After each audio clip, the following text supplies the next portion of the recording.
So the first thing we're going to do is hoop up our stabilizer for the project. I'm using a sticky back wash away. So Kimberbell makes one called sticky back wash away, or Inspira makes a wonderful product called Aqua Magic Plus. Either one will work great. So first thing you're going to do is cut the piece of stabilizer to your hoop size, and then you're going to take it so that the shiny paper side is facing up. You're going to lay that over your hoop, and we're going to just push our hoop down inside that inner ring and close our quick release. Now my quick release is a little tight, so I'm going to loosen my screw, and then I'm going to flip the quick release, make sure everything's down in there nice and tight, and then I'm going to tighten that screw up. I like it nice and tight because I don't want it to pop out of there.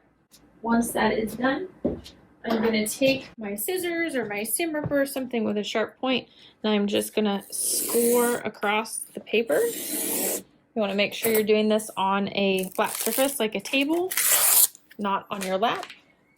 And then you're going to peel the paper all away. Then we're ready to go to the machine and start stitching. So the first thing we're going to do is stitch a placement line right on our stabilizer. So that sticky side of the stabilizer is exposed, and we've got our design pulled up on screen. You're going to choose your hoop size. With the larger embroidery design that they've given you in the collection, you're going to need about a 150 by 150 hoop. Your 240 by 150 will work nicely. If you're doing the smaller design, 120 by 120, it's a tiny little design. It'll work in there. I believe it'll even fit in the 100 by 100. So I'm just going to start off. I'm using my 240 by 150 hoop, and I'm just going to do a placement stitch right on the stabilizer. Once I have that placement stitch on my stabilizer, it's totally up to you. You can remove the hoop from the machine to do this. You just need it on a nice flat surface. I'm going to take my Petkerchief that I have pressed and folded, and I'm going to bring that fold right down to that marking. I'm going to line the point up right with the point that it's stitched. Make sure this line lines up on the right, and this line, the fold line, lines up on the left. Once that's all in position, then I'm going to open up those lines that we folded. I'm going to stick this down to the stabilizer. Now everything is in place, and I am going to get ready to stitch my basting stitch. This will be removed later on. Next, we're going to stitch the placement lines for the applique piece at the top and bottom.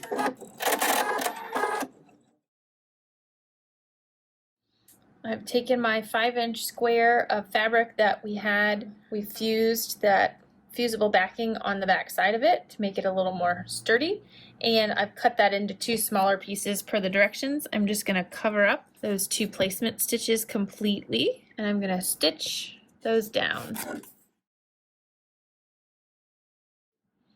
From here, we're going to take our scissors and we're going to trim around these applique pieces. I like to remove the hoop from the machine to do this. It just makes it a little more convenient for me to turn things around, shift, move, do all of that I need. I always like to do my trimming on a flat surface, and I always kind of pull the fabric up towards the line. These little Kimberbell duckbill scissors are great for trimming close along appliques. I'm going to take the hoop back to the machine and put it on there, making sure that when you do that, you don't get the rest of your scarf caught underneath of your hoop or your side. So make sure that's all nice and pulled out. And then we're going to do a placement stitch for the word. This particular one is wolf.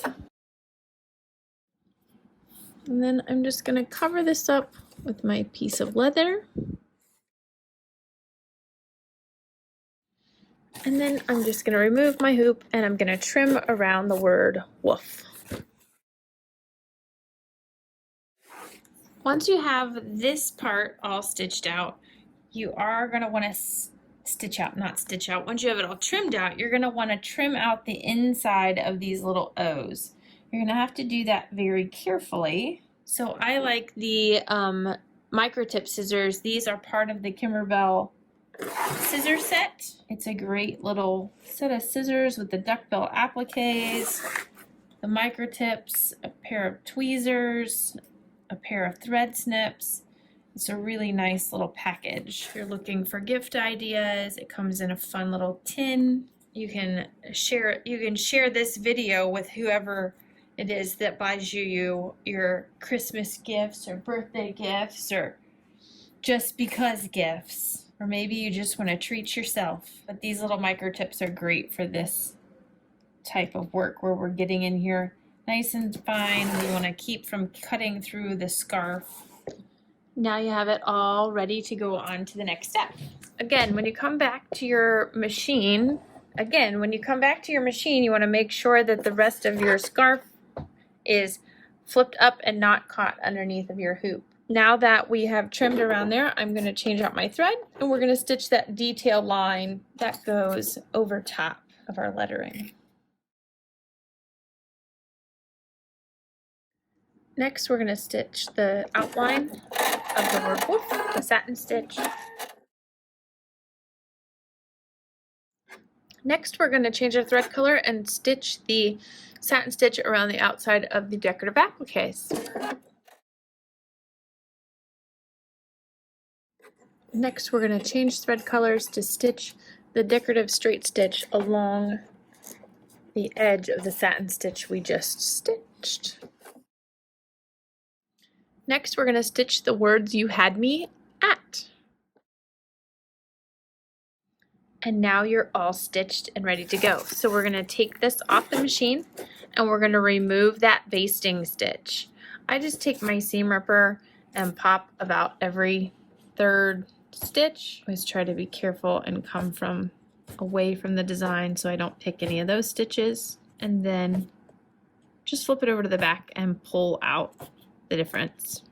From there you can just trim the embroidery away from the stabilizer and wash away the remaining piece that's behind your embroidery and then let it dry and press it. Just remember, if you press it, I always like to press it from the back side with the leather, and I use a pressing cloth, something not too hot. The leather can be ironed over, but it will melt if you use too hot of an iron. And then from there we'll go to sewing.